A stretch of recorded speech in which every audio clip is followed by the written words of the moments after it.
কর্তা কোনো কথা না কহিয়া একেবারে অনুপমার নিকটে আসিয়া গম্ভীরভাবে বলিলেন, ওঠো, ভোর হয়ে যায়। কোথায় যাব বাবা? এখনই সম্প্রদান করব। অনুপমা কাঁদিয়া ফেলিল, বাবা আমাকে মেরে ফেলো, আমি বিষ খাবো। যা ইচ্ছে হয় কাল খেও মা, আজ বিয়ে দিয়ে আমার জাত বাঁচাই, তারপর যেমন খুশি করো, বিষ খেও, জলে ডুবে মরো, আমি একবারও বারণ করব না। নমস্কার, আমি লোকনাথ। গল্প অ্যান্ড কোং চ্যানেলে আপনাদেরকে স্বাগত। বিভিন্ন স্বাদের গল্প, প্রবন্ধ, উপন্যাস শুনতে আমাদের চ্যানেলটিকে ফলো করুন এবং সাবস্ক্রাইব করে পাশে থাকুন। আজকের গল্প শরৎচন্দ্র চট্টোপাধ্যায়ের লেখা অনুপমার প্রেম। 11 বর্ষ বয়ক্রমের মধ্যে অনুপমা নোবেল পড়িয়া পড়িয়া মাথাটা একেবারে বিগড়াইয়া ফেলিয়াছে। সে মনে করিল, মনুষ্য হৃদয়ে যত প্রেম, যত মাধুরী, যত শোভা, যত সৌন্দর্য, যত তৃষ্ণা আছে, সব খুঁটিয়া বাছিয়া একত্রিত করিয়া নিজের মস্তিষ্কের ভেতর জমা করিয়া ফেলিয়াছে। মনুষ্য স্বভাব, মনুষ্য চরিত্র তাহার নখদর্পণ হইয়াছে। জগতের শিখিবার পদার্থ আর তাহার কিছুই নাই। সব জানিয়া ফেলিয়াছে, সব শিখিয়া ফেলিয়াছে। সতীত্বের জ্যোতি সে যেমন দেখিতে পায়, প্রণয়ের মহিমা সে যেমন বুঝিতে পারে, জগতে আর যে কেহ তেমন সমজদার আছে, অনুপমা তাহা কিছুতেই বিশ্বাস করিতে পারে না। অনু ভাবিল সে একটি মাধবীলতা, সম্প্রতি মন জড়িয়া উঠিতেছে। এই অবস্থায় আশু সহকার শাখা বেষ্টিতা না হইলে ফোট ফোট কুড়িগুলি কিছুতেই পূর্ণ বিকশিত হইতে পারিবে না। তাই খুঁজিয়া পাতিয়া একটি নবীন কান্তি সহকার মনোনীত করিয়া লইল এবং 2-4 দিবসেই তাহাকে মন প্রাণ জীবন যৌবন সব দিয়া ফেলিল। মনে মনে মন দিবার বা নিবার সকলেরই সমান অধিকার, কিন্তু জড়াইয়া ধরিবার পূর্বে সহকারটার মতামতেরও ঈষৎ প্রয়োজন হয়। এইখানেই মাধবীলতা কিছু বিপদে পড়িয়া গেল। নবীন নীরদকান্তকে সে কেমন করিয়া জানাইবে যে সে তাহার মাধবীলতা? স্ফুটন মুখ হইয়া দাঁড়াইয়া আছে। তাকে আশ্রয় না দিলে এখনই কুড়ির ফুল লইয়া মাটিতে লুটাইতে লুটাইতে প্রাণ ত্যাগ করিবে। কিন্তু সহকার এত জানিতে পারিল না। না জানুক, অনুপমার প্রেম উত্তরোত্তর বৃদ্ধি পাইতে লাগিল। অমৃতে গরল, সুখে দুঃখ, প্রণয় বিচ্ছেদ চিরপ্রসিদ্ধ।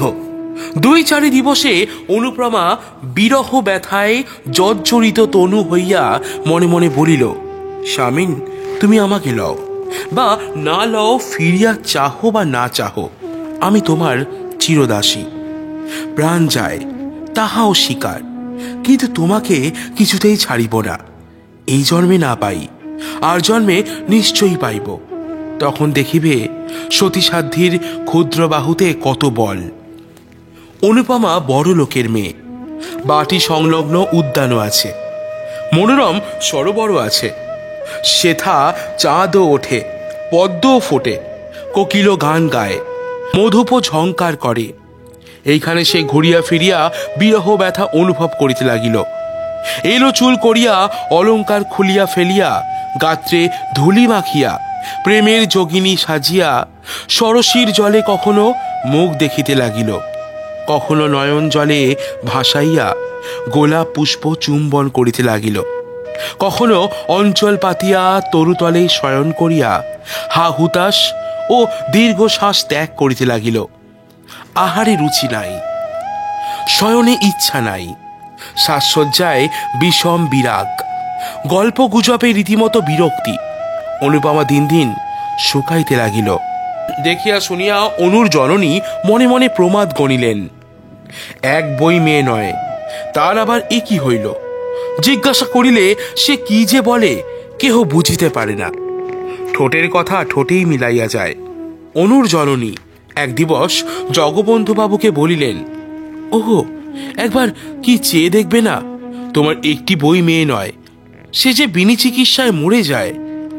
জগৎবন্ধুবাবু বিস্মিত হইয়া বলিলেন, কি হলো ওর? তা জানি নে। ডাক্তার আসিয়া দেখিয়া শুনিয়া বলিলেন অসুখ বিসুখ কিচ্ছু নাই, তবে এমন হয়ে যায় কেন? জগবন্ধু বাবু বিরক্ত হইয়া বলিলেন, তা কেমন করে জানবো?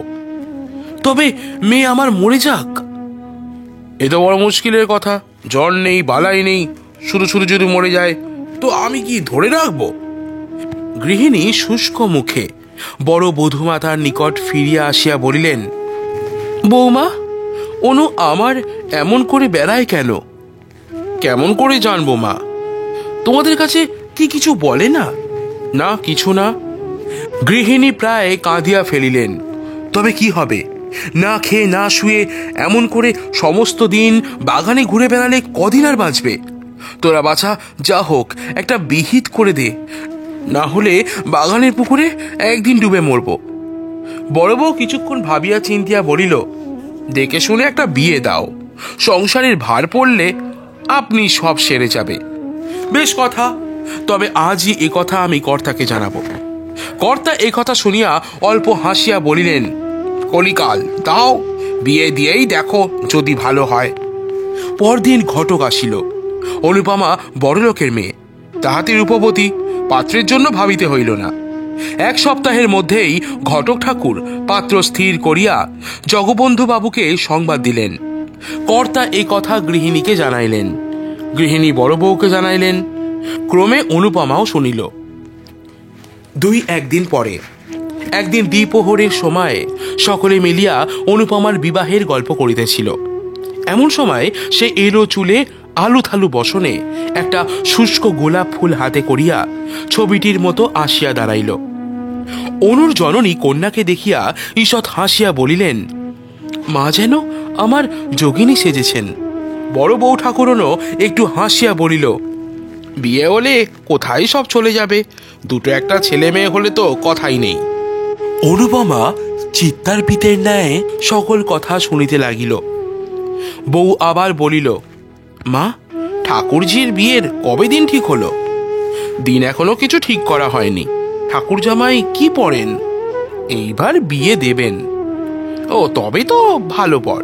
তাহার পর একটু হাসিয়া ঠাট্টা করিয়া বলিল, দেখতে কিন্তু খুব ভালো না হলে ঠাকুরজির আমার পছন্দ হবে না। কেন পছন্দ হবে না? জামাই আমার বেশ দেখতে। এইবার অনুপমা একটু গ্রীবা বক্র করিল।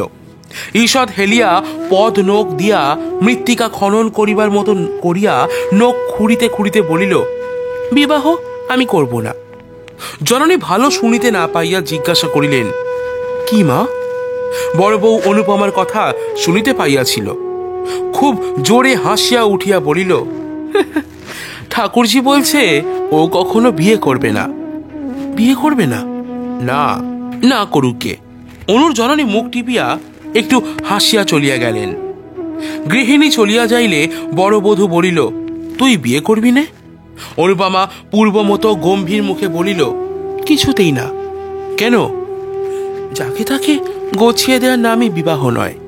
মনের মিল না হলে বিবাহ করাই ভুল। বড় বউ বিস্মিত হইয়া অনুর মুখ পানে চাইয়া বলিল, গছিয়ে দেওয়া আবার কি লো? গছিয়ে দেবে না তো কি মেয়ে মানুষ দেখে শুনে পছন্দ করে বিয়ে করবে? নিশ্চয়ই। তবে তোর মতে আমার বিয়েটাও ভুল হয়ে গেছে। বিয়ের আগে তো তোর দাদার নাম পর্যন্ত আমি শুনিনি। সবাই কি তোমার মতো?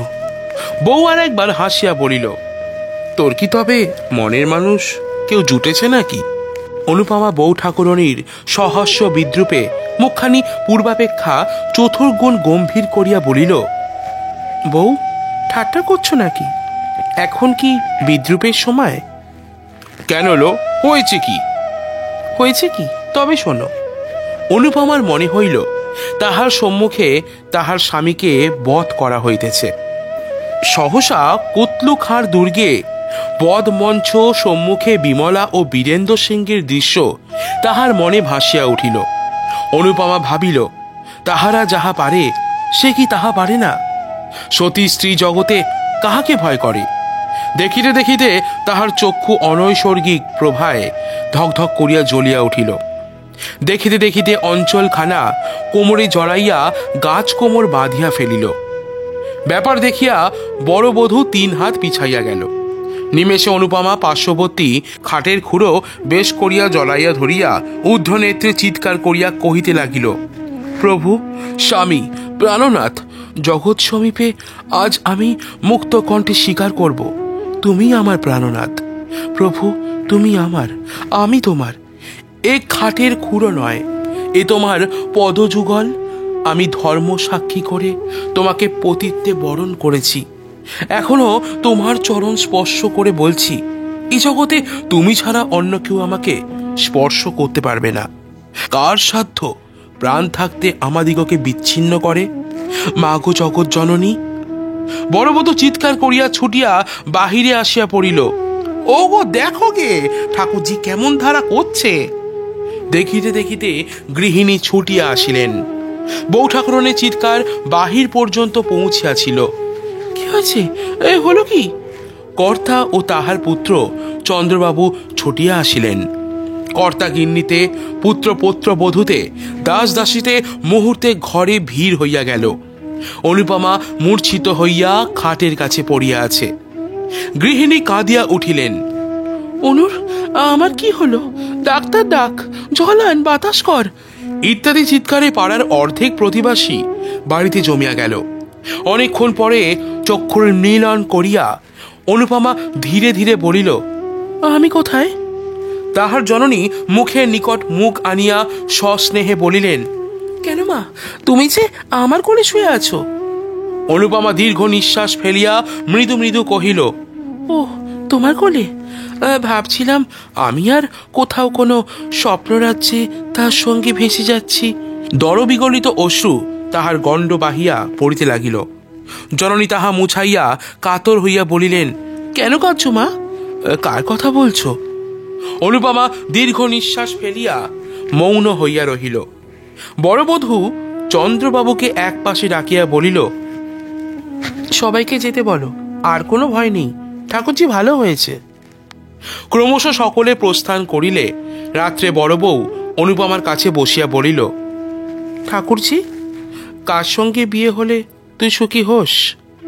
অনুপমা চক্ষু মুদ্রিত করিয়া কহিল, সুখ দুঃখ আমার কিছুই নেই, সেই আমার স্বামী। তা তো বুঝি, কিন্তু কে সে? সুরেশ। সুরেশই আমার। সুরেশ রাখাল মজুমদারের ছেলে? হ্যাঁ, সেই। রাত্রে গৃহিণী এ কথা শুনিলেন। পরদিন অমনি মজুমদারের বাড়িতে আসিয়া উপস্থিত হইলেন। নানা কথার পর সুরেশের জননীকে বলিলেন, তোমার ছেলের সঙ্গে আমার মেয়ের বিয়ে দাও।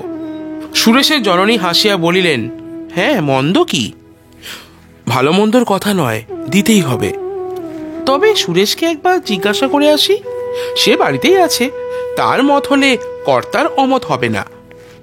সুরেশ বাড়ি থাকিয়া তখন বিয়ে পরীক্ষার জন্য প্রস্তুত হইতেছিল। এক মুহূর্ত তাহার 1 বৎসর। তাহার মা বিবাহের কথা বলিলে সে কানে তুলিল না। গৃহিণী আবার বলিলেন, সুরো, তোকে বিয়ে করতে হবে। সুরেশ মুখ তুলিয়া বলিল, হ্যাঁ তা তো হবেই, কিন্তু এখন কেন? পড়ার সময় ওসব কথা ভালো লাগে না। গৃহিণী অপ্রতিভ হইয়া বলিলেন, না না, পড়ার সময় কেন? এক্সামিন হয়ে গেলে বিয়ে হবে। কোথায়? এই গাঁয়ে, জগবন্ধু বাবুর মেয়ের সঙ্গে। কি, চন্দ্রর বোনের সঙ্গে, যেটাকে খুকি বলে ডাকতো? খুকি বলে ডাকবে কেন? তার নাম অনুপমা। সুরেশ অল্প হাসিয়া বলিল, হ্যাঁ অনুপমা। দূর, সেটা ভারী কুৎসিত। আরে কুৎসিত হবে কেন? সে বেশ দেখতে। তা হোক বেশ দেখতে, এক জায়গায় শ্বশুর বাড়ি বাপের বাড়ি আমার ভালো লাগে না। কেন, তাতে আর দোষ কি? দোষের কথায় কাজ নেই। তুমি এখন যাও মা, আমি একটু পড়ি, কিছুই এখনো হয়নি। সুরেশের জননী ফিরিয়া আসিয়া বলিলেন, সুরো তো এক গায়ে কিছুতেই বিয়ে করতে চায় না। কেন? তা তো জানি নে। অনুর জননী মজুমদার গৃহিণীর হাত ধরিয়া কাঠোর ভাবে বলিলেন, তা হবে না ভাই, এ বিয়ে তোমাকে দিতে হবে। ছেলের অমত আমি কি করব বলো? না হলে আমি কিছুতেই ছাড়ব না। তবে আজ থাক, কাল আর একবার বুঝিয়ে দেখব, যদি মত করতে পারি। অনুর জননী বাড়ি ফিরিয়া আসিয়া জগবন্ধুকে বলিলেন, ওদের সুরেশের সঙ্গে যাতে অনুর আমার বিয়ে হয় তা করো। কেন বলো দেখি? রায়গ্রামে তো একরকম সব ঠিক হয়েছে, সে সম্বন্ধ আবার ভেঙে কি হবে? কারণ আছে। কি কারণ? কারণ কিছু নয়, কিন্তু সুরেশের মতো অমন রূপে গুণে ছেলে কি পাওয়া যাবে? আর ও আমার একটি মাত্র মেয়ে, তার দূরে বিয়ে দেব না। সুরেশের সঙ্গে হলে যখন খুশি দেখতে পাবো। আচ্ছা, চেষ্টা করব। চেষ্টা নয়, নিশ্চিত নিশ্চিত দিতে হবে। কর্তা নথ নাড়ার ভঙ্গি দেখিয়া হাসিয়া ফেলিলেন। আচ্ছা, তাই হবে গো। সন্ধ্যার পর কর্তা মজুমদার বাটি হইতে ফিরিয়া আসিয়া গৃহিণীকে বলিলেন, বিয়ে হবে না। সে কি কথা? কি করব বলো? ওরা না দিলে তো আমি জোর করে ওদের বাড়িতে মেয়ে ফেলে দিয়ে আসতে পারি নে। দেবে না কেন? এক গায়ে বিয়ে হয়, ওদের মত নয়। গৃহিণী কপালে করাঘাত করিয়া বলিলেন, আমার কপালের দোষ। পরদিন তিনি পুনরায় সুরেশের জননীর নিকট আসিয়া বলিলেন, দিদি, বিয়ে দে। আমার তো ইচ্ছা আছে, কিন্তু ছেলের মত হয় কই? আমি লুকিয়ে সুরেশকে আরো 5,000 টাকা দেব। টাকার লোভ বড় লোভ। সুরেশের জননী এ কথা সুরেশের পিতাকে জানাইলেন। কর্তা সুরেশকে ডাকিয়া বলিলেন, সুরেশ, তোমাকে এই বিবাহ করতেই হবে। কেন? কেন আবার কি? এই বিবাহে তোমার গর্ভধারিণীর মত, আমারও মত, সঙ্গে সঙ্গে একটু কারণও হয়ে পড়েছে। সুরেশ নত মুখে বলিল, এখন পড়াশোনার সময়, পরীক্ষার ক্ষতি হবে। তা আমি জানি বাবু, পড়াশোনার ক্ষতি করে তোমাকে বলছি না। পরীক্ষা শেষ হলে বিবাহ করো, যে আজ্ঞে। অনুর জননীর আনন্দে সীমা নাই। এই কথা তিনি কর্তাকে বলিলেন। দাস দাসী সকলকেই মনের আনন্দে এ কথা জানাইয়া দিলেন। বড় বউ অনুপমাকে ডাকিয়া বলিল, ওলো, বর যে ধরা দিয়েছে। অনু সলজ্জে ঈষৎ হাসিয়া বলিল, তা আমি জানতাম। কেমন করে জানলি? চিঠিপত্র চলতো নাকি? প্রেম অন্তর্যামী, আমাদের চিঠিপত্র অন্তরে চলত। ধন্যী মেয়ে তুই। অনুপমা চলিয়া যাইলে বড় বধূ ঠাকুরানী মৃদু মৃদু বলিল, পাকামি শুনলে গা জ্বালা করে। আমি 3 ছেলের মা, উনি আজ আমাকে প্রেম শেখাতে এলেন। দুর্লভ বসু বিস্তর অর্থ রাখিয়া পরলোক গমন করিলে তাহার 20 বর্ষীয় একমাত্র পুত্র ললিতমোহন শ্রাদ্ধ শান্তি সমাপ্তি করিয়া একদিন স্কুলে যাইয়া মাস্টারকে বলিল, মাস্টার মশাই, আমার নামটা কেটে দিন। কেন বাপু? মিথ্যে পড়ে শুনে কি হবে? যে জন্য পড়াশোনা তা আমার বিস্তর আছে। বাবা আমার জন্যে অনেক পড়ে রেখে গিয়েছেন। মাস্টার চক্ষু টিপিয়া অল্প হাসিয়া বলিল, তবে আর ভাবনা কি, এবার চড়ে খাওগে। এইখানেই ললিত মোহনের বিদ্যাভ্যাস ইতি হইল। ললিত মোহনের কাঁচা বয়স, তাহাতে বিস্তর অর্থ, কাজেই স্কুল ছাড়িবা মাত্র বিস্তর বন্ধুও জুটিয়া গেল। ক্রমে তামাক, সিদ্ধি, গাঁজা, মদ, গায়ক গায়িকা ইত্যাদি একটির পর একটি করিয়া ললিত মোহনের বৈঠকখানা পূর্ণ করিল। এদিকে পিতৃসঞ্চিত অর্থরাশিও জলবৎ ঢেউ খেলিয়া তত্তর করিয়া সাগরাভিমুখে ছুটিয়া চলিতে লাগিল। তাহার জননী কাঁদিয়া কাটিয়া অনেক বুঝাইলেন, অনেক বলিলেন, কিন্তু সে তাহাতে কর্ণপাতও করিল না। একদিন ঘূর্ণিত লোচনে মাতৃসন্নিধানে আসিয়া বলিল, মা, এখনই আমাকে 50 টাকা দাও। মা বলিলেন, একটি পয়সাও আমার নেই। ললিতমোহন দ্বিতীয় বাক্য ব্যয় না করিয়া একটা কুড়ুল লইয়া জননীর হাত বাক্স চিরিয়া ফেলিয়া 50 টাকা লইয়া প্রস্থান করিল। তিনি দাঁড়াইয়া সমস্ত দেখিলেন, কিন্তু কিছুই বলিলেন না। পরদিন পুত্রের হস্তে লোহার সিন্ধুকে চাবি দিয়া বলিলেন, বাবা, এই লোহার সিন্ধুকের চাবি নাও। তোমার বাপের টাকা যেমন ইচ্ছা খরচ করো, আর আমি বাধা দিতে আসবো না। কিন্তু ঈশ্বরের কাছে প্রার্থনা করি যেন আমি গেলে তোমার চোখ ফোটে। ললিত বিস্ময় হইয়া বলিল, কোথায় যাবে? তা জানি নে। আত্মঘাতী হলে কোথায় যেতে হয় তা কেউ জানে না। তবে শুনেছি সদ্গতি হয় না। তা কি করব বলো? আমার যেমন কপাল। আত্মঘাতী হবে? না হলে আর উপায় কি? তোমাকে পেটে ধরে আমার সব সুখী হলো। এখন নিত্যি নিত্যি তোমার লাথি ছাটা খাওয়ার চেয়ে জমদূতের আগুন কুণ্ড ভালো। ললিতমোহন জননীকে চিনিত। সে বিলক্ষণ জানিত যে তাহার জননী মিথ্যা ভয় দেখাইবার লোক নহেন। তখন কাঁদিয়া ভূমে লুটাইয়া পা জড়াইয়া ধরিয়া বলিল, মা, তুমি আমাকে মাফ করো, এমন কাজ আর কখনো করবো না। তুমি থাকো, তুমি যেও না। জননী রুক্ষভাবে বলিলেন, তাও কি হয়? তোমার বন্ধু বান্ধব তারা সব যাবে কোথায়? আমি কাউকে চাইনি, আমি টাকা করি, বন্ধু বান্ধব কিছুই চাইনি, শুধু তুমি থাকো। তোমার কথায় বিশ্বাস কি? কেন মা, আমি তোমার মন্দ সন্তান, তা বলে অবিশ্বাসের কাজ কি কখনো করেছি? তুমি এখন থেকে ইচ্ছা সুখে যা দেবে তার অধিক এক পয়সাও চাবো না। ইচ্ছা সুখে তোমাকে এক পয়সাও দিতে ইচ্ছা হয় না, কেননা এই 1 বৎসর 1.5 বৎসরের মধ্যে তুমি যত টাকা উড়িয়েছ তার অর্ধেকও কখনো তোমার জীবনে উপার্জন করতে পারবে না। তুমি আমাকে কিছুই দিও না। জননী কোমল হইলেন, না, অতটা তোমার সবে না। আমিও তাই ইচ্ছে করি নে। মাসে 100 টাকা পেলে তোমার চলবে কি? হ্যাঁ, স্বচ্ছন্দে। তবে তাই হোক। 2-1 দিনের মধ্যেই তার বন্ধু বান্ধবেরা একে একে সরিয়া পড়িতে লাগিল। ললিতমোহন 2-1 জনের বাটিতে ডাকিতে গেল। কেহ বলিল কাল যাব, কেহ বলিল আজ কাজ আছে। ফলত কেহই আর আসিল না। এখন সে সম্পূর্ণ একা। একা মদ খায়, একা ঘুরিয়া বেড়ায়। একবার মনে করিল আর মদ খাইবে না, কিন্তু সময় কিরূপে কাটিবে? কাজেই মদ ছাড়া হইল না। একটা পথে সে প্রায় ঘুরিয়া বেড়াইত। এই পথটা জগবন্ধুবাবুর বাগানের পার্শ্ব দিয়া অপেক্ষাকৃত নির্জন বলিয়া মদ খাইয়া এখানেই বেড়াইবার অধিক সুবিধা হইত। মাতাল বলিয়া তাহার গ্রামময় অখ্যাতি। কাহারও বাটিতে যাওয়া ভালো দেখায় না, কাজে মদ খাইয়া নিজের সঙ্গে নিজেই বেড়াইয়া বেড়াইত।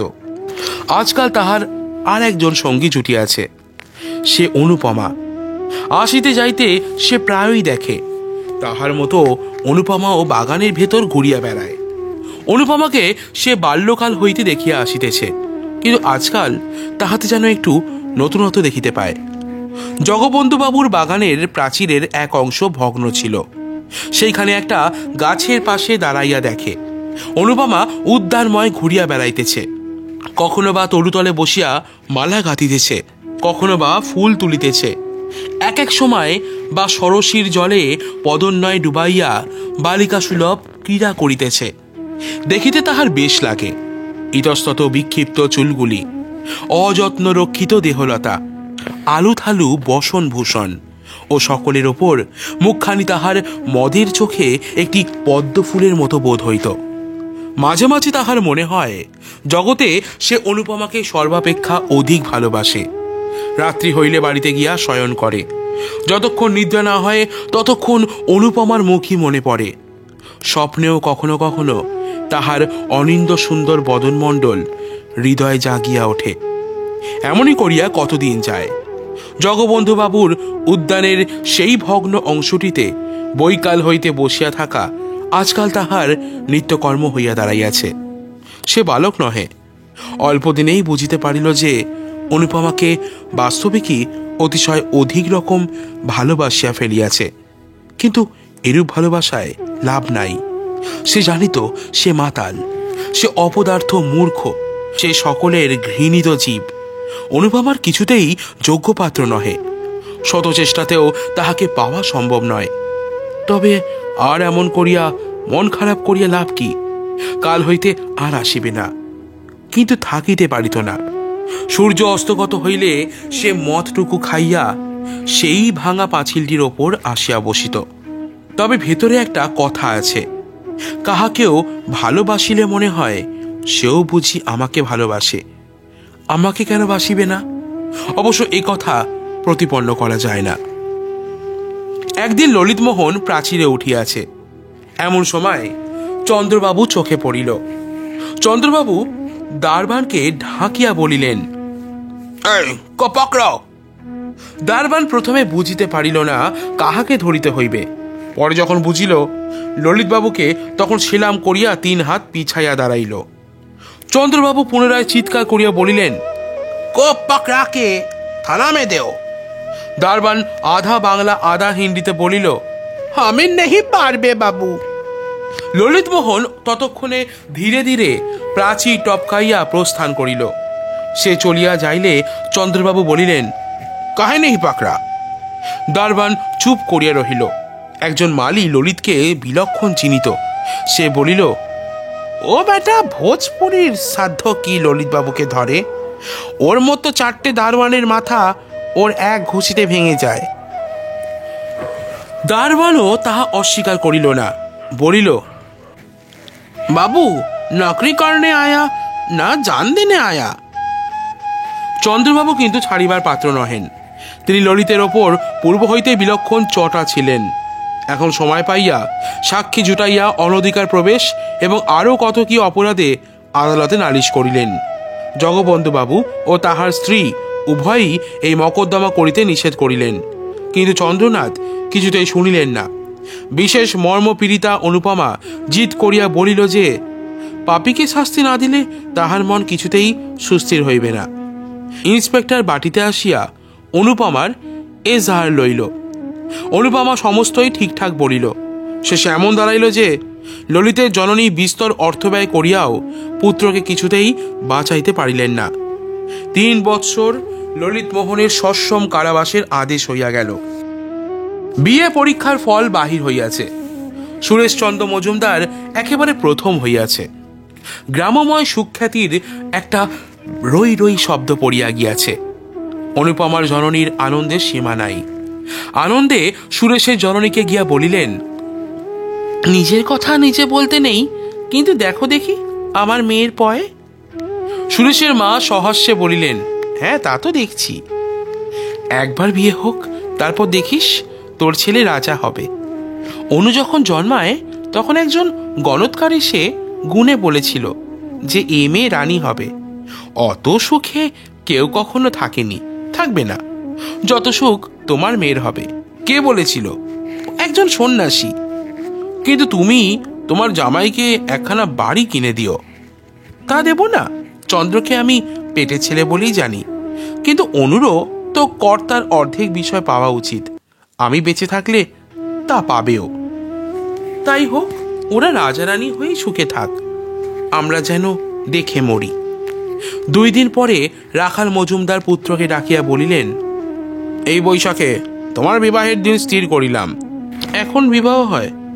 আমার একেবারে ইচ্ছে নয়। কেন? আমি গিলক্রিস্ট স্কলারশিপ পেয়েছি, তাতে আমি ইচ্ছা করলে বিলাতে গিয়া পড়তে পারি। তুমি বিলাতে যাবে? হ্যাঁ, ইচ্ছা আছে। পড়ে পড়ে তোমার মাথা খারাপ হয়ে গিয়েছে, অমন কথা আর মুখে এনো না।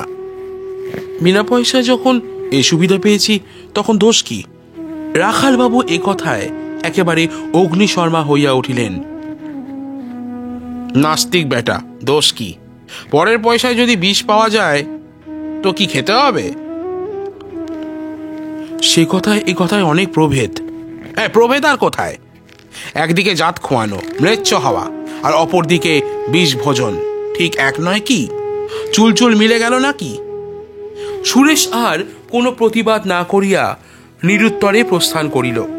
সে চলিয়া যাইলে রাখালবাবু আপনা আপনি হাসিয়া বলিলেন, বেটা পাতা 2 ইংরেজি পড়ে আমাদের সঙ্গে তর্ক করতে আসে। কেমন কথাটা বললাম? পরের পয়সায় বিষ পেলে কি খেতে হবে? বাছাধন আর দ্বিতীয় কথাটি বলতে পারলে না। এ অকাট্য যুক্তি কেউ কাটতে পারে? বিবাহের সমস্ত পাকা রকম স্থির হইয়া যাইলে বড়বধূ একদিন অনুপমাকে বলিলেন, কিলো বড়ই সুখ্যাতি যে গ্রামে ধরে না? অনুপমা মৃদু হাসিয়া বলিল, যার সতী সাধ্যী স্ত্রী, জগতে তার সকল সুখের পথই উন্মুক্ত থাকে।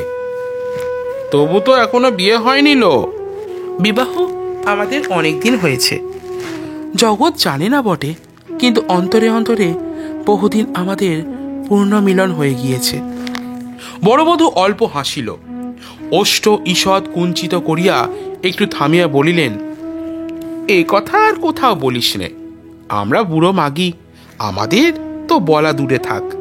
এমন ধারা শুনলেও লজ্জা করে। সব কথাই তুই যেন থিয়েটারে অ্যাক্ট করতে থাকিস। এমন করলে লোকে পাগল বলবে যে। আমি প্রেমে পাগল।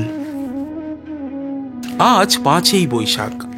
অনুপমার বিবাহ উৎসবে আজ গ্রামটা তোলপাড় হইতেছে।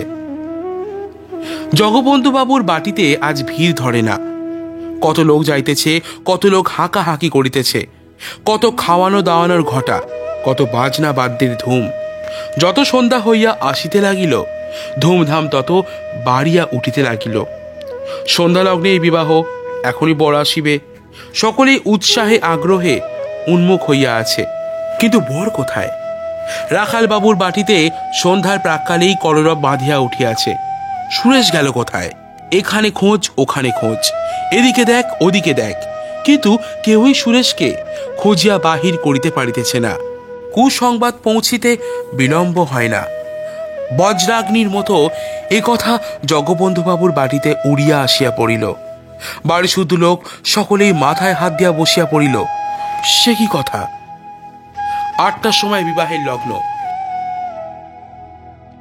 কিন্তু 9টা বাজিতে চলিল, কোথাও বরের সন্ধান পাওয়া যাইতেছে না। জগবন্ধুবাবু মাথা চাপড়াইয়া ছোটাছুটি করিয়া বেড়াইতে লাগিলেন। গৃহিণী কাঁদিয়া আসিয়া তাহার নিকটে পড়িলেন। কি হবে গো? কর্তার তখন অর্ধক্ষিপ্তাবস্থা। তিনি চিৎকার করিয়া বলিয়া উঠিলেন, হবে আমার সাধ্য, আর কি হবে? এই হতভাগ্য মেয়ের জন্যেও বৃদ্ধ বয়সে আমার মান গেল, যশ গেল, জাতি গেল। এখন এক ঘরে হয়ে থাকতে হবে। কেন মরতে বুড়ো বয়সে তোমাকে আবার বিয়ে করেছিলাম? তোমারই জন্য আজ এই অপমান। শাস্তি আছে। স্ত্রী বুদ্ধি প্রলয়ঙ্কারী। তোমার কথা শুনে নিজের পায়ে নিজে কুড়ুল মেরেছি। যাও, তোমার মেয়ে নিয়ে আমার সামনে থেকে দূর হয়ে যাও। আহা! গৃহিণীর দুঃখের কথা বলিয়া কাজ নাই। এদিকে এই আর ওদিকে আর এক বিপদ। অনুপমা ঘন ঘন মূর্ছা যাইতেছে। এদিকে রাত্রি বাড়িয়া চলিতেছে। 10টা, 11টা, 12টা করিয়া ক্রমশ 1টা, 2টা বাজিয়া গেল, কিন্তু কোথাও সুরেশের সন্ধান হইল না। সুরেশকে পাওয়া যাক আর না যাক, অনুপমার বিবাহ কিন্তু দিতেই হইবে। কেননা আজ রাত্রে বিবাহ না হইলে জগবন্ধুবাবুর জাতি যাইবে। রাত্রি আন্দাজ 3টার সময় 52 বর্ষীয় কাশরোগী রামদুলাল দত্তকে পাড়ার 5 জন জগবন্ধুবাবুর হিতৈষী বন্ধু বরবেশে খাড়া করিয়া লইয়া আসিল। অনুপমা যখন শুনিল এমনই করিয়া তাহার মাথা খাইবার উদ্যোগ হইতেছে, তখন মূর্ছা ছাড়িয়া দিয়া জননীর পায়ে লুটাইয়া পড়িল। মা, আমায় রক্ষা করো, এমন করে আমার গলায় ছুরি দিও না। এই বিয়ে দিলে আমি নিশ্চয়ই আত্মঘাতী হব। মা কাঁদিয়া বলিলেন, আমি কি করব মা? মুখে যাহাই বলুন না, কন্যা দুঃখে ও আত্মগ্লানিতে তাহার হৃদয়ে পুড়িয়া যাইতেছিল।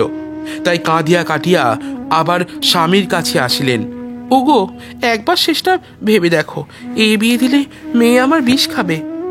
কর্তা কোনো কথা না কইয়া একেবারে অনুপমার নিকটে আসিয়া গম্ভীরভাবে বলিলেন, ওঠো, ভোর হয়ে যায়। কোথায় যাব বাবা?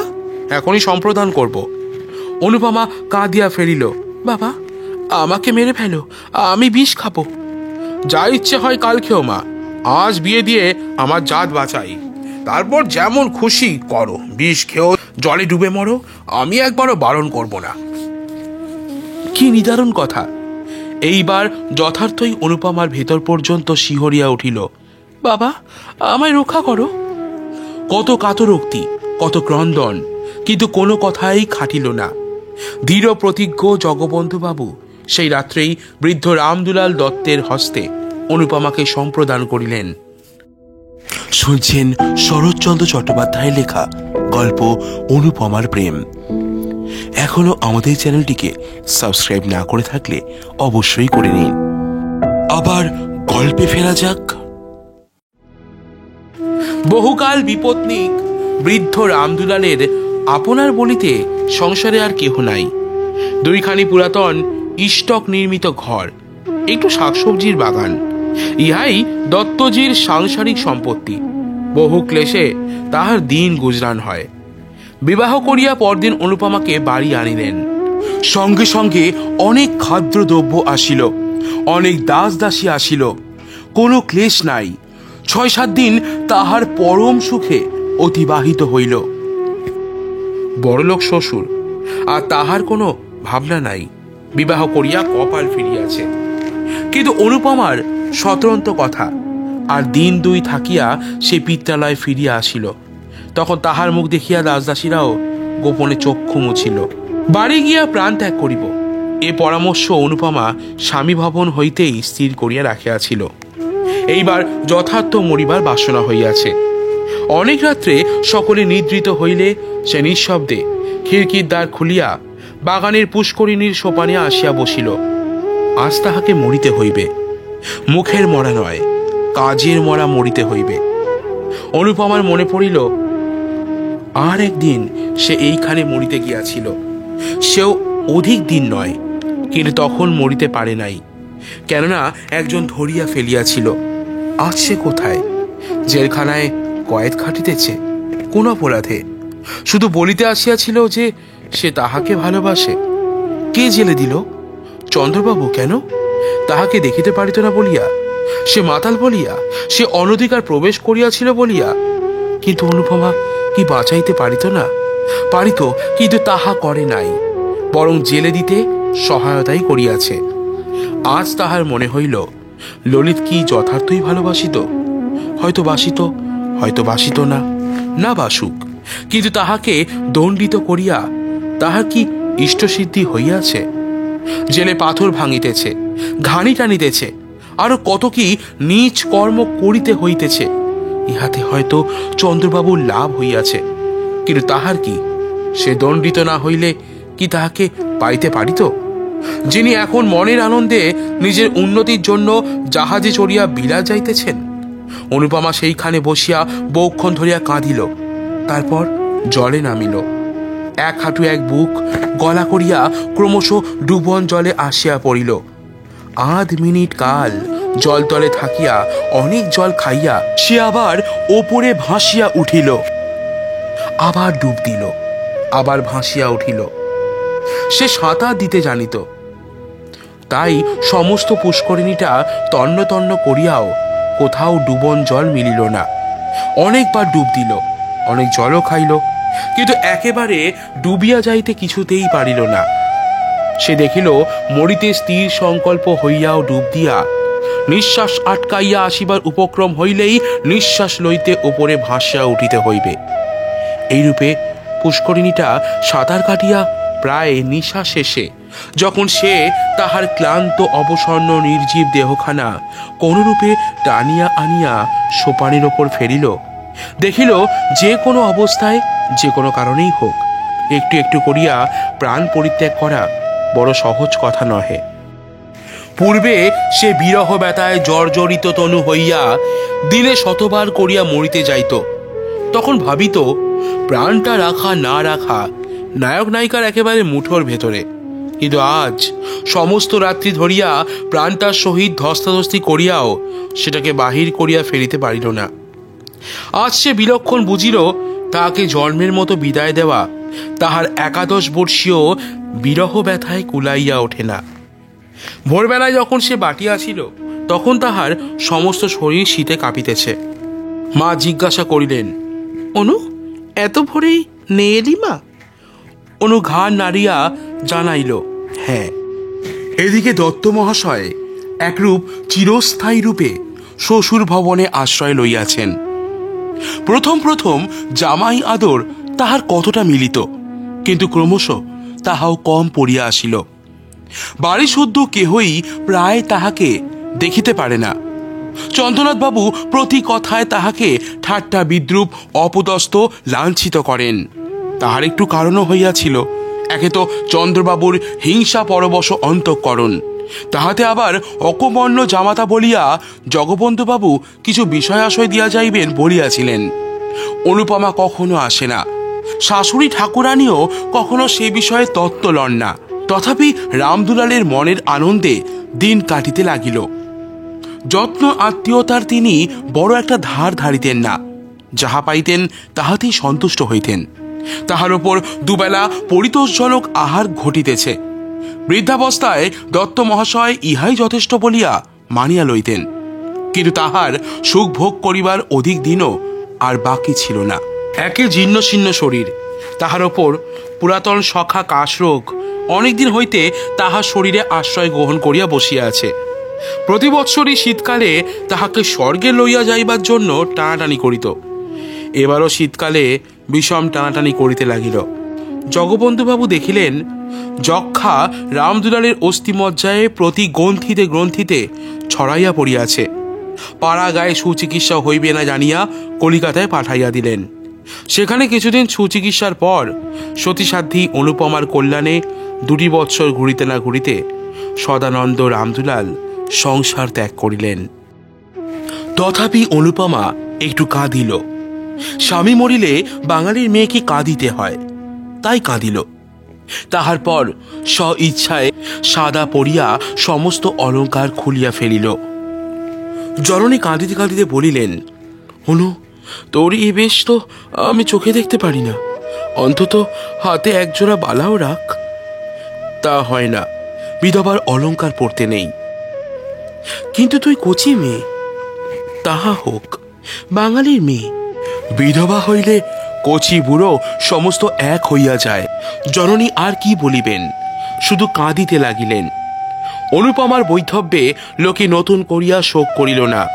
2-1 বৎসরেই সে যে বিধবা হইবে তাহা সকলেই জানিত। কেহ বলিল, মরার সঙ্গে বিয়ে দিলে কি আর সধবা থাকে? কর্তাও এই কথা জানিতেন, গৃহিণীও বুঝিতেন, তাই শোকটা নতুন করিয়া হইল না। যা হইবার তাহা বিবাহরাত্রেই হইয়া গিয়াছে। স্বামীকে ভালোবাসিত না, জানিল না, শুনিল না। তথাপি অনুপমা কঠোর বৈধব্য ব্রত পালন করিতে লাগিল। রাত্রে জলস্পর্শ করে না, দিনে 1 মুষ্টি স্বহস্তে সিদ্ধ করিয়া লয়। একাদশীর দিন নিরম্বু উপবাস করে। আজ পূর্ণিমা, কাল অমাবস্যা, পরশু শিবরাত্রি, এমনই করিয়া মাসের 15 দিন সে কিছু খায় না। কেহ কোনো কথা বলিলে বলে, আমার ইহকাল গিয়েছে, এখন পরকালের কাজ করিতে দাও। এত কিন্তু সহিবে কেন? উপবাসে অনিয়মে অনুপমা শুকাইয়া অর্ধেক হয়ে গেল। দেখিয়া দেখিয়া গৃহিণী ভাবিলেন, এইবার সে মরিয়া যাইবে। কর্তাও ভাবিলেন, তাহা বড় বিচিত্র নহে। তাই একদিন স্ত্রীকে ডাকিয়া বলিলেন, অনুর আবার বিয়ে দি। গৃহিণী বিস্মিত হইয়া জিজ্ঞাসা করিলেন, তা কি হয়? ধর্ম যাবে যে। অনেক ভেবে দেখলুম, 2 বার বিবাহ দিলেই ধর্ম যায় না। বিবাহের সঙ্গে ধর্মের সঙ্গে এ বিষয়ে কোনো সম্বন্ধ নাই, বরং নিজের কন্যাকে এমন করে খুন করলেই ধর্মহানির সম্ভাবনা। তবে দাও। অনুপমা কিন্তু এ কথা শুনিয়া ঘাড় নাড়িয়া দৃঢ় স্বরে বলিল, তা হয় না। কর্তা তখন নিজে অনুকে ডাকিয়া বলিলেন, খুব হয় মা। তাহলে আমার ইহকাল পরকাল 2 কালই গেল। কিছুই যায় নাই, যাবে না, বরং না হলেই যাবার সম্ভাবনা। মনে করো, তুমি যদি গুণবান পতি লাভ করো, তাহলে 2 কালেরই কাজ করতে পারবে। একা কি হয় না? না মা, হয় না। অন্তত বাঙালির ঘরের মেয়ের দ্বারা হয় না। ধর্মকর্মের কথা ছেড়ে দিয়ে সামান্য কোনো একটা কর্ম করতে হলেই তাদিকে অন্যের সাহায্য গ্রহণ করতে হয়। স্বামী ভিন্ন তেমন সাহায্য আর কে করতে পারে বলো? আরো কি দোষে তোমার এত শাস্তি? অনুপমা আনত মুখে বলিল, আমার পূর্বজন্মের ফল। গোড়া হিন্দু জগবন্ধুবাবুর কর্ণে এই কথাটা খট করিয়া লাগিল। কিছুক্ষণ স্তব্ধ থাকিয়া বলিলেন, তাই যদি হয়, তবুও তোমার একজন অভিভাবকের প্রয়োজন। আমাদের অবর্তমানে কে তোমাকে দেখবে? দাদা দেখবেন। ঈশ্বর না করুন, কিন্তু সে যদি না দেখে? সে তোমার মার পেটের ভাই নয়। বিশেষ আমি যতদূর জানি তার মনও ভালো নয়। অনুপমা মনে মনে বলিল, তখন বিষ খাবো। আরো একটা কথা আছে অনু, পিতা হলেও সে কথা আমার বলা উচিত। মানুষের মন সবসময় যে ঠিক একই রকম থাকবে তা কেউ বলতে পারে না। বিশেষ যৌবনকালে প্রবৃত্তিগুলি সর্বদা বশ রাখতে মুনি ঋষিরা সমর্থ হন না। কিছুকাল নিস্তব্ধ থাকিয়া অনুপমা কহিল, জাত যাবে যে। না মা, জাত যাবে না। এখন আমার সময় হয়ে আসছে, চোখও ফুটছে। অনুপমা ঘাড় নাড়িল, মনে মনে বলিল, তখন জাত গেল আর এখন যাবে না? যখন চক্ষু কর্ণ বন্ধ করে তোমরা আমাকে বলিদান দিলে, তখন এ কথা ভাবলে না কেন? আজ আমারও চক্ষু ফুটেছে, আমিও ভালোরূপ প্রতিশোধ দেব। কোন রূপে তাহাকে টলাইতে না পারিয়া জগবন্ধুবাবু বলিলেন, তবে মা, তাই ভালো। তোমার ইচ্ছার বিরুদ্ধে আমি বিবাহ দিতে চাই না। তোমার খাবার পরবার ক্লেশ না হয় তা আমি করে যাব। তারপর ধর্মে মন রেখে যাতে সুখী হতে পারো করো। 3 বৎসর পরে খালাস হইয়াও ললিতমোহন বাড়ি ফিরিল না। কেহ বলিল লজ্জায় আসিতেছে না, কেহ বলিল সে গ্রামে কি আর মুখ দেখাতে পারে। ললিতমোহন নানা স্থান পরিভ্রমণ করিয়া 2 বৎসর পরে সহস্য একদিন বাটিতে আসিয়া উপস্থিত হইল। তাহার জননী আনন্দে পুত্রের শিরশ্চুম্বন করিয়া আশীর্বাদ করিলেন, বাবা, এবার বিবাহ করে সংসারী হও, যা কপালে ছিল তা তো ঘটে গিয়েছে, এখন সেজন্য আর মনে দুঃখ করো না।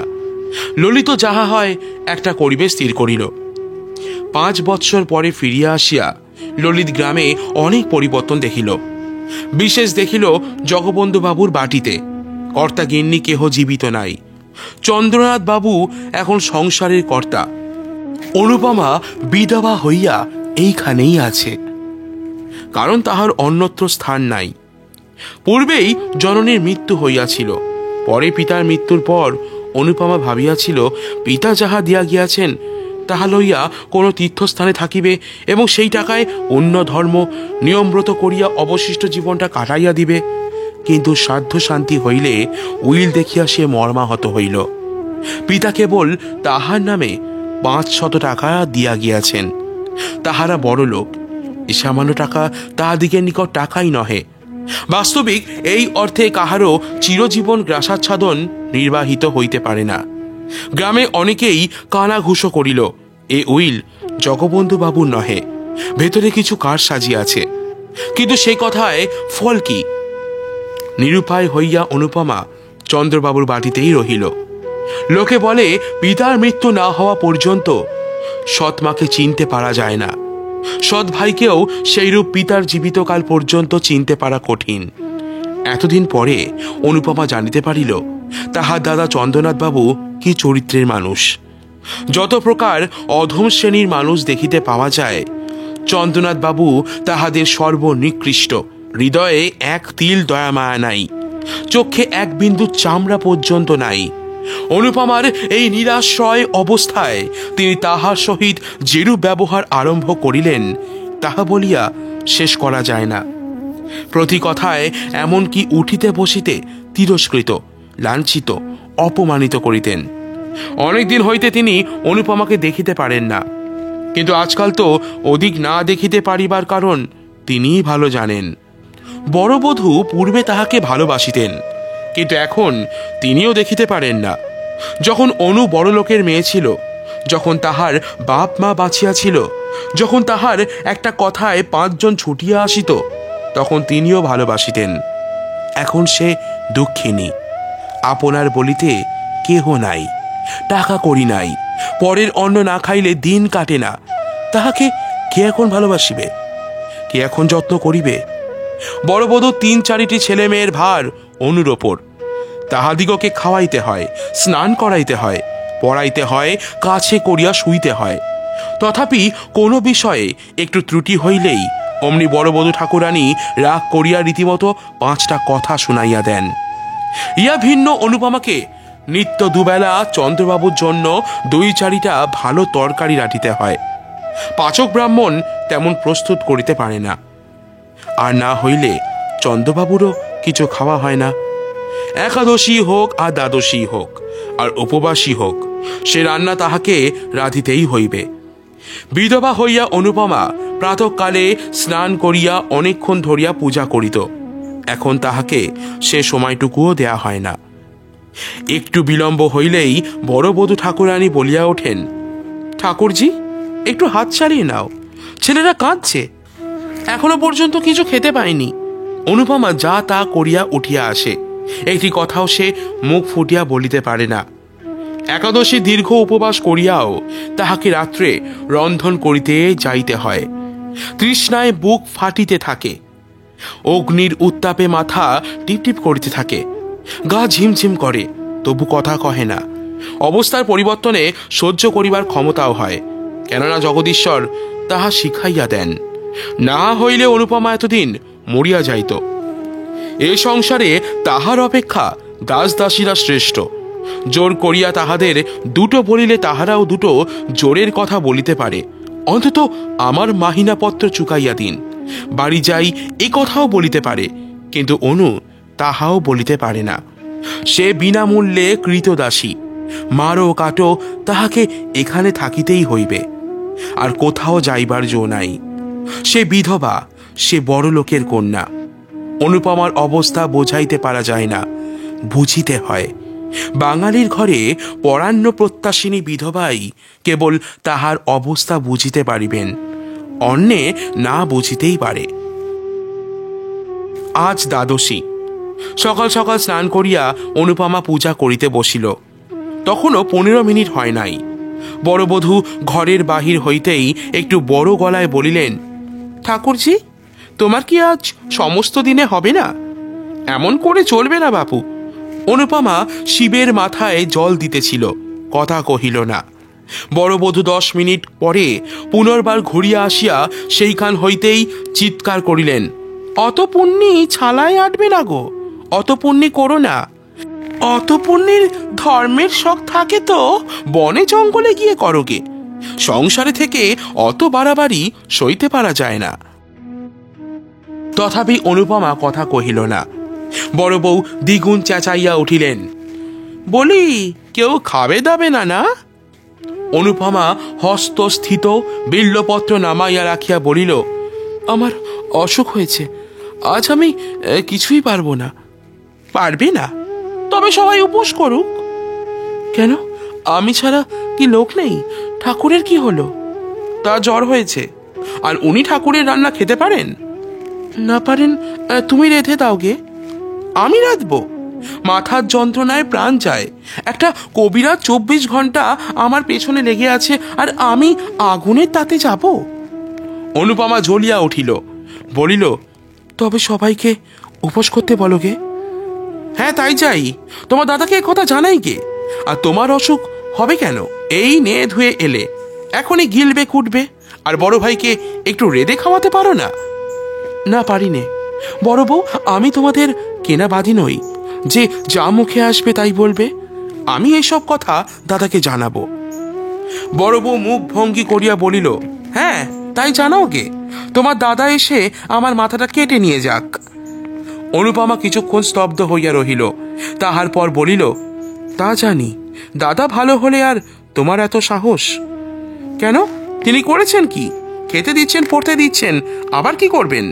সত্যি সত্যি তো আর আমাকে তাড়িয়ে দিয়ে তোমায় মাথায় করে রাখতে পারেন না। এজন্য আর মিছে রাগ করলে চলবে কেন?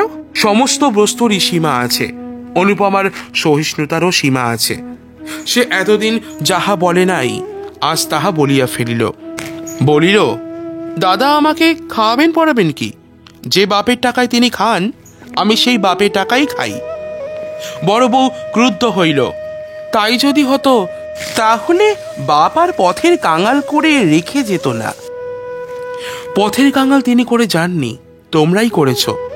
গ্রাম শুদ্ধ সবাই জানে তিনি আমাকে নিঃসম্বল রেখে যাননি। সে টাকা দাদা চুরি না করলে আজ আমাকে তোমার মুখ নাড়া খেতে হতো না। বড় বধূর মুখ প্রথমে শুকাইয়া গেল, কিন্তু পরক্ষণেই দ্বিগুণ তেজে জ্বলিয়া উঠিল। গ্রাম শুদ্ধ সবাই জানে ও উনি চোর, তবে এই কথা ওকে জানাবো? হ্যাঁ, জানিও। আরো বলো যে পাপের ফল তাকে পেতেই হবে। সেই দিন এমনই গেল। অবশ্য এ কথা চন্দ্রবাবু শুনিতে পাইলেন, কিন্তু কোনরূপ উচ্চবাচ্য করিলেন না। চন্দ্রনাথ বাবুর সংসারে ভোলা বলিয়া একজন ছোড়া মতো ভৃত্য ছিল। 5-6 দিন পরে চন্দ্রবাবু একদিন তাহাকে বাটির ভেতর ডাকিয়া আনিয়া বেদম প্রহার করিতে লাগিলেন। চিৎকার শব্দে অন্যান্য দাসদাসীরা ছুটিয়া আসিল। তখনও অসম্ভব মার চলিতেছে। অনুপমা ঘরের ভেতর পূজা করিতেছিল। পূজা ফেলিয়া সেও ছুটিয়া আসিল। ভোলার নাক মুখ দিয়া তখনও রক্ত ছুটিতেছিল। অনুপমা চিৎকার করিয়া উঠিল, দাদা, করো কি? মরে গেল যে। চন্দ্রবাবু খিচাইয়া উঠিলেন, আজ বেটাকে একেবারে মেরে ফেলবো। তোকেও সঙ্গে সঙ্গে মেরে ফেলতাম, কিন্তু শুধু মেয়ে মানুষ বলে তুই বেঁচে গেলি।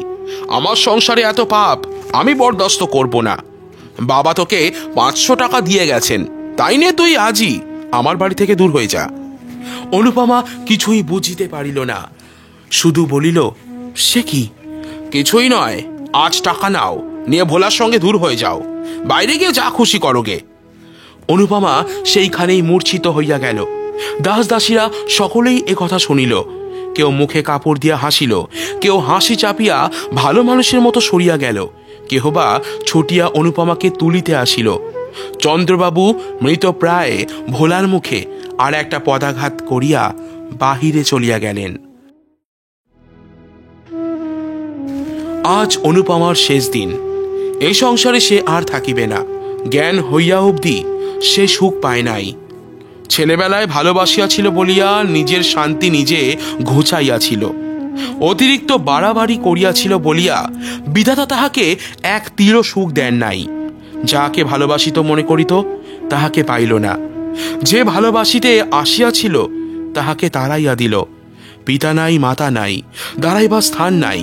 স্ত্রীলোকের একমাত্র অবলম্বন সতীত্বের সুযশ, তাহাও ঈশ্বর কাড়িয়া লইতে বসিয়াছেন। তাই আর সে সংসারে থাকিবে না। বড় অভিমানে তাহার হৃদয় ফাটিয়া উঠিতেছে। নিস্তব্ধ নিদ্রিত কৌমুদী রজনীতে খিড়কির দ্বার খুলিয়া আবার বারবার 3 বার পুষ্করিণীর সেই পুরাতন সোপানে আসিয়া উপবেশন করিল। এবার অনুপমা চালাক হইয়াছে। আরবার সন্তরণ শিক্ষাটা তাহাকে মরিতে দেয় নাই। এবার তাহা বিফল করিবার জন্য কাকে কলসি লইয়া আসিয়াছে। এবার পুষ্করিণীর কোথায় ডুবন জল আছে তাহা বাহির করিয়া লইবে। এবার নিশ্চয়ই ডুবিয়া মরিবে। মরিবার পূর্বে পৃথিবীকে বড় সুন্দর দেখায়। ঘরবাড়ি, আকাশ, মেঘ, চন্দ্র, তারা, জল, ফুল, লতা, বৃক্ষ সব সুন্দর হইয়া ওঠে। যেদিকে চাও সেদিকেই মনোরম বোধ হয়। সব যেন অঙ্গুলি তুলিয়া বলিতে থাকে, মরিও না, দেখো আমরা কত সুখে আছি, তুমিও সহ্য করিয়া থাকো, একদিন সুখী হইবে। না হয় আমাদের কাছে এসো, আমরা তোমাকে সুখী করিব। অনর্থক বিধাত্রী দত্ত আত্মাকে নরকে নিক্ষেপ করিও না। মরিতে আসিয়াও মানুষ তাই অনেক সময় ফিরিয়া যায়। আবার যখন ফিরিয়া দেখে জগতে তাহার এক তিলও সুখ নাই, অসীম সংসারে দাঁড়াইবার এক বিন্দু স্থান নাই, আপনার বলিতে একজনও নাই, তখন আবার মরিতে চাহে। কিন্তু পরক্ষণেই কে যেন ভেতর হইতে বলিতে থাকে, ছি ছি, ফিরিয়া যাও, এমন কাজ করিও না। মরিয়াই কি সকল দুঃখের অবসান হইল? কেমন করিয়া জানিলে ইহা অপেক্ষা আরো গভীর দুঃখে পতিত হইবে না? মানুষ অমনি সংকুচিত হইয়া পশ্চাতে হটিয়া দাঁড়ায়। অনুপমার কি এসব কথা মনে হইতেছিল না? কিন্তু অনুপমা তবুও মরিবে, কিছুতেই আর বাঁচিবে না। পিতার কথা মনে হইল, মাতার কথা মনে হইল, সঙ্গে সঙ্গে আর একজনের কথা মনে হইল। যাহার কথা মনে হইল সে ললিত। যাহারা তাকে ভালোবাসিত তাহারা সকলেই একে একে চলিয়া গিয়াছে। শুধু একজন এখনো জীবিত আছে। সে ভালোবাসিয়াছিল, ভালোবাসা পাইতে আসিয়াছিল, হৃদয়ের দেবী বলিয়া পূজা দিতে আসিয়াছিল। অনুপমা সেই পূজা গ্রহণ করে নাই এবং অপমানিত করিয়া তাড়াইয়া দিয়াছিল। শুধু কি তাই, জেলে পর্যন্ত দিয়াছিল। ললিত সেখানে কত ক্লেশ পাইয়াছিল, হয়তো অনুপমাকে কত অভিসম্পাত করিয়াছিল। তাহার মনে হইল নিশ্চিত সেই পাপেরই এত ক্লেশ, এত যন্ত্রণা। সে ফিরিয়া আসিয়াছে, ভালো হইয়াছে, মদ ছাড়িয়াছে, দেশের উপকার করিয়া আবার যশ কিনিতেছে। সে কি আজও তাহাকে মনে করে? হয়তো করে না, হয়তো বা করে, কিন্তু তাহাতে কি? তাহার যে কলঙ্ক রটিয়াছে তিনি কি তাহা শুনিয়াছেন? যখন গ্রামময় রটিবে যে আমি কলঙ্কিনী হইয়া ডুবিয়াছি, কাল যখন আমার দেহ জলের ওপর ভাসিয়া উঠিবে, ছি ছি, কত ঘৃণায় তার ওষ্ঠ কুঞ্চিত হইয়া উঠিবে। অনুপমা অঞ্চল দিয়া গল দেশে কলসি বাঁধিল। এমন সময় কি একজন পশ্চাৎ হইতে ডাকিল, অনুপমা। অনুপমা চমকাইয়া ফিরিয়া দেখিল একজন দীর্ঘাকৃতি পুরুষ স্থির হইয়া দাঁড়াইয়া আছে। আগন্তুক আবার ডাকিল। অনুপমার মনে হইল এ স্বর আর কোথাও শুনিয়াছে, কিন্তু স্মরণ করিতে পারিল না। চুপ করিয়া রহিল। অনুপমা, আত্মহত্যা করো না। অনুপমা কোনো কালেই ব্রীড়ানত লজ্জাবতী লতা নহে। সে সাহস করিয়া বলিল, আমি আত্মহত্যা করব। আপনি কি করে জানলেন? তবে গলায় কলসি বেঁধেছ কেন? অনুপমা মৌন হইয়া রহিল। আগন্তুক ঈষৎ হাসিয়া বলিল, আত্মঘাতী হলে কি হয় জানো? কি? অনন্ত নরক। অনুপমা শিহরিয়া উঠিল। ধীরে ধীরে কলসি খুলিয়া রাখিয়া বলিল, এই সংসারে স্থান নাই। ভুলে গিয়েছ? আমি মনে করে দিচ্ছি। প্রায় 6 বছর পূর্বে ঠিক এই স্থানে একজন তোমাকে চিরজীবনের জন্য স্থান দিতে চেয়েছিল। স্মরণ হয়? অনুপমা লজ্জায় রক্তমুখী হইয়া বলিল, হয়। এই সংকল্প ত্যাগ করো। আমার কলঙ্ক রটেছে, আমার বাঁচা হয় না। মরলেই কি কলঙ্ক যায়? যাক না যাক, আমি তা শুনতে যাব না। ভুল বুঝেছ অনুপমা। মরলে এই কলঙ্ক চিরকাল ছায়ার মতো তোমার নামের পাশে ঘুরে বেড়াবে। বেঁচে দেখো, এই মিথ্যা কলঙ্ক কখনো চিরস্থায়ী হবে না। কিন্তু কোথায় গিয়ে বেঁচে থাকবো? আমার সঙ্গে চলো। অনুপমার একবার মনে হইল তাহাই করিবে। চরণে লুটাইয়া পড়িবে। বলিবে, আমাকে ক্ষমা করো। বলিবে, তোমার অনেক অর্থ, আমাকে কিছু ভিক্ষা দাও। আমি গিয়া কোথাও লুকাইয়া থাকি। পরে অনেকক্ষণ মৌন থাকিয়া ভাবিয়া চিন্তিয়া বলিল, আমি যাব না। কথা শেষ হইতে না হইতে অনুপমা জলে ঝাঁপাইয়া পড়িল। অনুপমা জ্ঞান হইলে দেখিল সুসজ্জিত হারমের পালঙ্কের ওপর সে শয়ন করিয়া আছে, পার্শ্বে ললিতমোহন। অনুপমা চোখ মেলে কাতস্বরে বলিল, কেন আমাকে বাঁচালে?